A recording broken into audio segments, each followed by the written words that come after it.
Halo Ki, minta tolong. Minta tolong banget, keluarga ada yang meninggal di Jakarta. Kebetulan kalau saya jemput dari Bengkulu ke Jakarta kemakan waktu Ki. Saya minta tolong kau aja anterin saudaraku bawa ke Bengkulu. Saya bilang oke siap bang, saya tolong, saya bantu.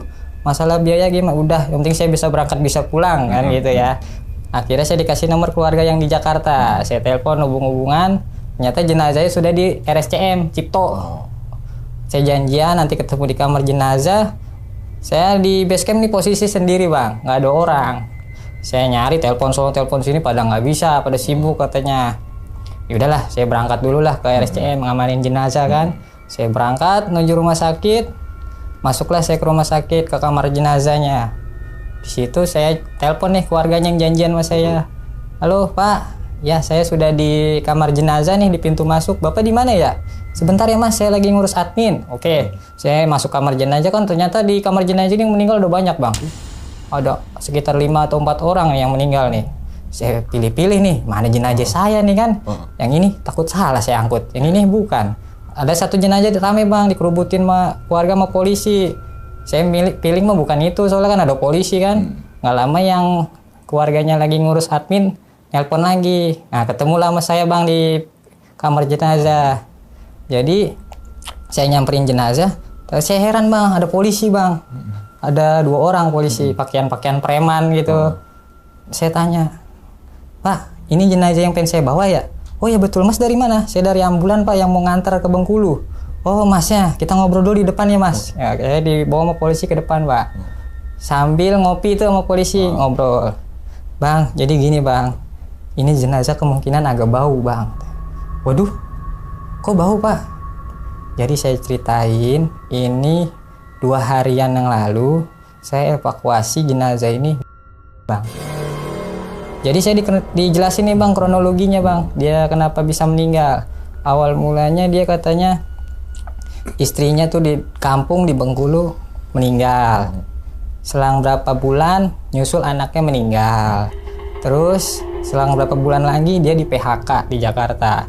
Jadi dia merantau dari Bengkulu ke Jakarta nih sendiri bang, ngekos ngontrak lah sendiri. Mungkin dia frustasi kan, habis di PHK akhirnya dia di belakang kamarnya, belakang pintu.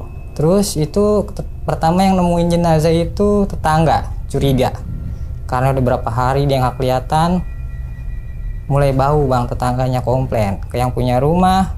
Akhirnya dipanggil RT, didobrak itu bang. Pas didobrak itu jenazah ngegantung belakang pintu. Dibuka pintunya berat, tau ada di belakang pintunya bang. Dievakuasilah sama palang hitam ya, PMI yang hitam yang evakuasi jenazah. Dievakuasilah jenazahnya, dibawa ke RSCM untuk divisum bang. Dibawa ke RSCM itu visum makan waktu 1,5 hari bang.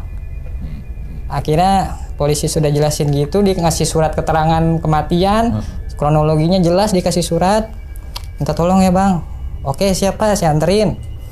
Akhirnya keluarga masuk lagi, dipanggil sama petugas kamar jenazah, dan petugas jenazah ngomong, Pak, jenazah udah siap, sudah diberangkatkan, sudah rapi. Saya dipanggil masuk. Saya keluarin stretcher saya masukin, kan pakai peti bang jenazahnya bang, karena udah bau bang jenazahnya, dipakein peti. Saya masukin mobil, saya didilan sama keluarga masalah bensin, tol, diomongin kan sebelum jalan. Ditransfer lah saya, teng, dikasih Sherlock ya bang, teng. Saya tanya, yang ikut berapa orang pak? Gak ada bang. Waduh, bapak ini semua nggak nganterin dong? Enggak, saya ada kerjaan di Jakarta, jadi ini gini bang, ini saudara jauh saya cuman bantu, cuman ngurusin kepulangan jenazahnya doang. Bu, saya ke sana sama mayat doang nih berdua. Ya, nanti abang komunikasi sama saudaranya aja yang supir ambulan di sana di Bengkulu. Oh begitu, akhirnya saya telepon kan bang, supir ambulan yang di Bengkulu. Halo om, ini jenazah udah sama saya, sudah di mobil. Tapi di keluarga yang di Jakarta nggak ada yang mau ngikut om. Gimana nih? Bilang, yaudahlah Ki, langsung berangkat aja Ki. Soalnya di sini udah pada nangis-nangis, pada nungguin Ki. Waduh, sendirian nih dalam mobil kan. Udah keluar kamar jenazah, saya nyalain sirine, saya mikir bang, Bengkulu sendiri bete bang. Bete. Itu jenazah saya bawa pulang bang ke base camp bang. Oh, ke base camp lagi? Iya, saya bawa pulang buat nyari temen. Oh iya. Saya bawa pulang tuh ke Depok jenazahnya. Wah, nggak ada orang lagi, teleponin pada sibuk kan. Saya ke Bengkulu mikir-mikir nih bang, aduh berdua, soalnya jauh, saya bukan takut bang, bete, nggak ada teman ngobrol kan. Saya makan dulu tuh sambil kan. Habis itu, lalu saya telepon teman saya bang. Teman saya, dia supir ambulan di rumah sakit bang. Kebetulan dia lagi libur, saya telepon. Lu mau nemenin gua nggak nih? Kemana? Bawa potensi, ke Bengkulu. Bawa apaan? Bawa jenazah. Nggak mau gua katanya. Emang apa? Gue belum tidur, besok kerja lagi kata dia. Aduh, gimana ya? Masalah gue sendirian ini, nggak ada anak-anak di base camp. Ya udah dah, kalau nggak mau dah, matiin HP. Saya habis makan bang di warung, saya tos-tosan tuh bang, jalan. Ya tos-tosan aja lah. Berangkat nyantai, ntar kalau kemungkinan telat di sono, ya keluarga maklumin lah kalau saya sendiri ya.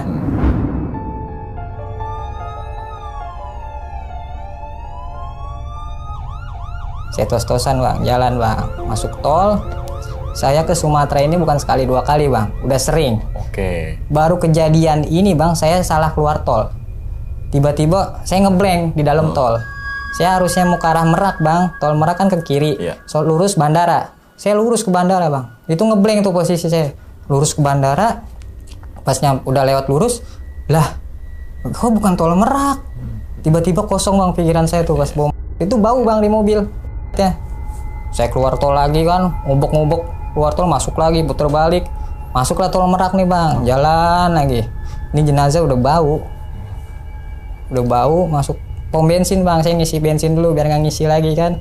Masuklah di rest area, masuk, saya nggak pakai AC bang, buka kaca, satu ngirit bensin juga saya kan, buka kaca, ngisi bensin saya pulin. Petugas pomnya ngintip-ngintip bang, kepo bang, sama kaca, diintip-intip. Bang, bawa apaan bang? Canda lu bang, itu kotak emang apaan? Isinya. Akhirnya dia nyium bau tuh bang dari kaca depan. Saya buka kaca bang, supir doang. Dia nyium bau. Bang, nyium bau nggak? Iya bang. Baunya kayak gini bang. Itu jenazahnya udah 3 hari atau 2 hari nih. Yang bener lu bang. Wah merinding gue langsung bang. Petugas pomnya tuh bang. Pomnya. Nggak percaya, mau gue perlu gue buka nih peti katanya. Oh ini bang, hati-hati dah bang, merinding juga nih gue bang katanya. Berangkatlah bang, itu udah mau habis maghrib jalan. Malam nyampe Pelabuhan Merak bang. Pelabuhan Merak, jadi kita di sini punya ibaratnya dekingan lah. Kita punya temen organisasi, dia tuh yang megang wilayah pelabuhan, yang punya pelabuhan. Saya biasa kalau mau sama dia komunikasi sama dia. Om, saya mau nyebrang nih. Mau kemana kamu dek? Katanya. Mau ke Bengkulu.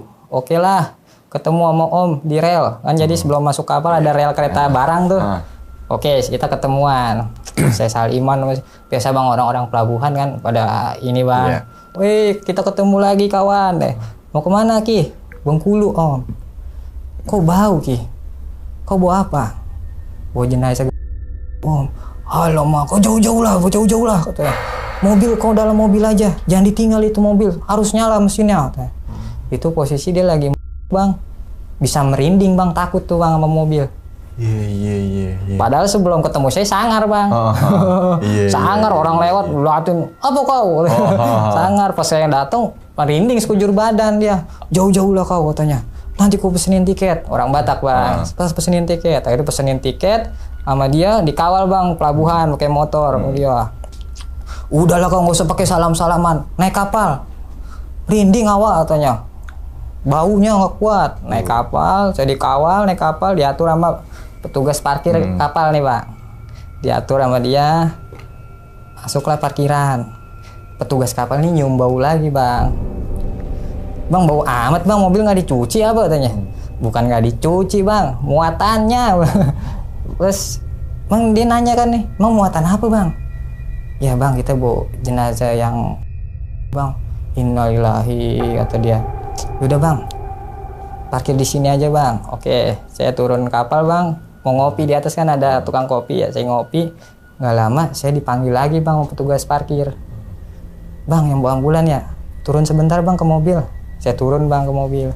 Bang maaf nih bang ya, ini mobil kiri kanan pada komplain bang. Kenapa bang? Baunya bang katanya. Itu posisi kaca udah saya tutup bang, tapi baunya masih keluar. Terus gimana dong bang? Maksudnya saya turun lagi, akhirnya saya dipisahin tuh bang. Dipisahin parkiran di paling depan kapal itu saya sendiri. Akhirnya diatur lagi parkiran, saya pindahin mobil. Akhirnya mobil saya sendirian tuh di ujung kapal. Sendirian? Mobilnya sendirian, karena kiri kanan mobil pada komplain bang. Mobil saya bau. Sampai keluar gitu ya? Akhirnya saya parkir sendirian di depan. Habis pindahin mobil, gue ke atas lagi nih bang. Ke atas lagi. Ini security nyamperin gue mas sekarang. Bang, ngopinya jangan di sini bang. Kalau bisa dekat mobil aja sekalian merhatiin mobil. Takut ada hal-hal yang nggak diinginkan. Soalnya pengendara pada komplain bang. Saya jadi bingung katanya. Aduh, yaudah pak, saya turun dah. Akhirnya saya ngopi dekat mobil bang. Sambil nungguin mobil. Saya ngopi dekat mobil. Emang baunya ternyata nembus bang. Walaupun saya di luar, baunya nembus keluar. Pas udah nyampe di Lampung bang. Saya buka mobil pintu, ngap baunya, bau jenazah ngap. Itu saya nggak beli kamper, nggak beli kopi, nggak kepikiran kan udah sendiri kan, muat-muatin mata, udah bau tuh. Saya buka kaca, wah baunya nyebar. Untungnya ada truk ayam bang, truk ayam. Jadi ayam itu kan bau truknya ya. Jadi nyamar tuh bang, baunya nyamar. Saya ngikut aja belakang truk ayam biar nggak dikomplain kan. Turun kapal bang. Masuk kapal, masuk tol Lampung. Jalan belum ada yang aneh-aneh bang, masih aman.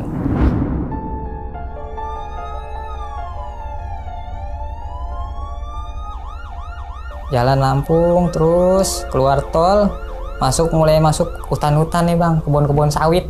Udah masuk nyisirin jalur Sumatera tuh, kebun-kebun sawit saya sisirin, mau masuk pesisir. Mau masuk pesisir karena udah pagi, saya nyari sarapan dulu bang. Saya nyari lewat jalan ada nasi uduk bang sebelah kiri. Saya lagi nyalain sirine, wah nasi uduk tuh. Saya berhenti, saya matiin sirine, muter balik. Saya berhenti depan nasi uduk, saya parkir mobil, saya turun, makan, mesen seperti biasa, mesen normal. Gak lama, saya makan, kaca ketutup bang. Ibu-ibunya nih penasaran, nanya sama saya, bang tadi ambulan lewat nyalain sirine, ada isinya nggak bang? Kok balik lagi makan abangnya? Ya ada lah bu, saya lagi bawa jenazah itu di dalam. Hah? Bawa jenazah bang? Iya. Mau kemana bang? Ke Bengkulu. Wah jauh nian bahasa dia kan. Ya lumayan lah bu, sendirian aja bang. Sendiri, nggak ada temen pada sibuk. Saya makan bang, udah hampir setengah piring habis. Ibu-ibu ini nyium bau bang, komplain. Ibu ini baru ngomong sama saya, bang mobilnya bau bang katanya. Tolong pindahin lah bang ke depan dikit bang. Takut ada yang makan merasa terganggu. Oh iya bu, yaudah saya majuin bang ke depan, maju sebentar. Saya makan lagi, lanjutin, udah kelar saya bayar. Bang, nanti kalau di jalan hati-hati aja bang, pelan-pelan. Kayak ngasih pesan gitu bang. Hati-hati aja bang, lagi bawa jenazah, banyakin bismillah. Tanya, ya ibu makasih, nih saya bayar, udah kelar bu, saya pamit ya. Dia tuh merasa terharu bang, saya bawa jenazah mau gitu sendirian.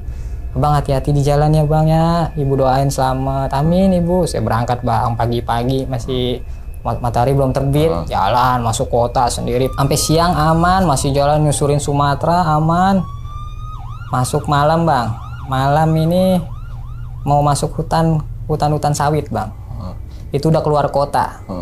Nama daerahnya saya udah lupa dah tuh, saya udah keluar kota, masuk kebun-kebun sawit sendirian tuh bang. Saya udah masuk malam, jalan aja sambil nyetel musik, saya biar nggak bete bang di mobil bang. Musik, saya kebelet buang air kecil bang. Saya berhenti tuh tengah hutan, berhenti, posisi mobil nyala, lampu saya nyalain semua bang. Saya buang air kecil, saya pinggir jalan buang air kecil, nggak ada orang yang lewat sama sekali bang, nggak ada penerangan satupun, nggak ada, cuman mobil rotator doang lampunya yang buat nerangin kan. Saya ngencing aja sendirian tengah hutan, suara krik krik krik krik krik krik, saya cengak-cengok kan. Saya bukan takut setan bang, takut macan.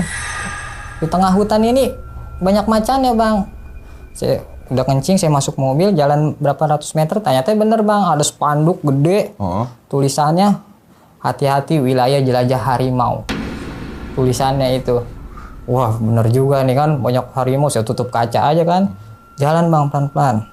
Gak lama saya habis kencing tuh bang, saya nyalain kan, saya ada temen ngasih pesan katanya kalau masuk Sumatera sirine walaupun sepi jalanan nyalain aja, dapat amanah gitu pesannya. Saya nyalain terus posisi sepi walaupun nggak ada orang satu pun, saya nyalain, masuk hutan, saya buka kaca setengah, saya diketawain bang. Dari atas bukit itu, di atas kan nih tebing nih bukit, di atas itu udah ngetawain, ih gitu cewek bang. Saya teriakan, ih ada yang ketawa, berhenti dia ketawanya. Serem juga ada yang ketawa, saya ngomong gitu kan sendirian dalam mobil. Saya jalan lagi, bunyi lagi bang 2 kali, ketawa lagi, cewek ketawa, tapi jauh suaranya di atas tebing, ih ketawa. Kayak ngikutin suara sirine bang, wiu, terus diketawa langsung.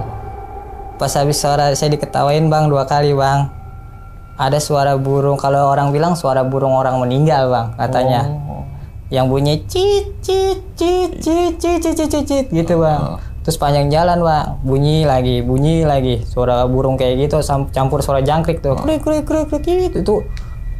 Buset bang, sepi banget itu. Ada bang sekitar 3 kali bang. Saya ini sejalan bunyi sekali, putus, terbunyi lagi di